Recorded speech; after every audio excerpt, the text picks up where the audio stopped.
minutes as the designee of the Majority Leader. Thank you, Mr. Speaker. Mr. Speaker, I ask unanimous consent that all members may have 5 legislative days in which to revise and extend their remarks and include extraneous material on the subject of my special order. Without objection. Thank you, Mr. Speaker. I'm proud and honored to lead this discussion on the House floor this evening. I organized this special order to show the American people that there are members of Congress who can have a civilized conversation and who actually want to solve problems. Everyone here tonight is a member of the organization No Labels. As you can see, we're all wearing orange pins as a symbol of our solidarity. These problem solver pins represent a lot about who we are and who we want to be as legislators. Instead of wasting time fighting, we're committed to fixing what's broken here in Washington. Being identified as either a Republican or Democrat says a lot about each of our values and our ideologies, but it's not the sum total of who we are. I'm proud to be a Republican and have a conservative voting record, and that supports my beliefs. But just because there's an R or D after someone's name should not automatically make them enemies. It's possible to find ways to work together, and all of us are here tonight as proof of that.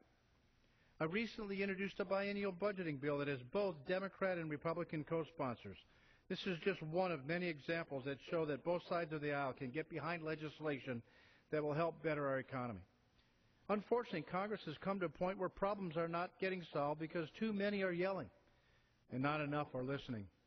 I was taught that the best way to attack a problem is putting all possible solutions on the table and having a conversation about the pros and cons of each.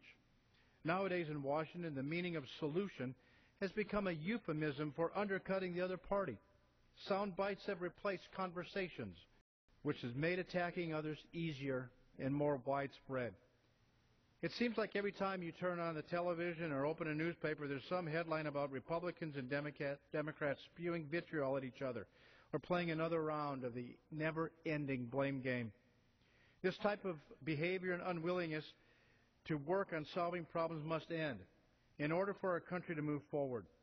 And that's why we're all here tonight, to show that Washington doesn't have to function this way. All of us came to Congress because we wanted to do our part to make our country better and to help our constituents back home. And coming together on the House floor is a small way to reaffirm our dedication to the American people and let them know that we'll work for their best interests. This evening you'll hear from both Democrats and Republicans who are committed to problem solving. I'm proud to say that these people are not just my colleagues, but they're my friends.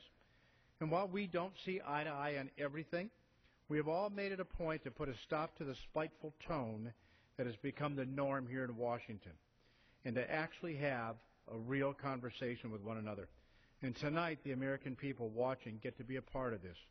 And with that, I'd like to yield 2 minutes to the gentleman from Indiana, Mr.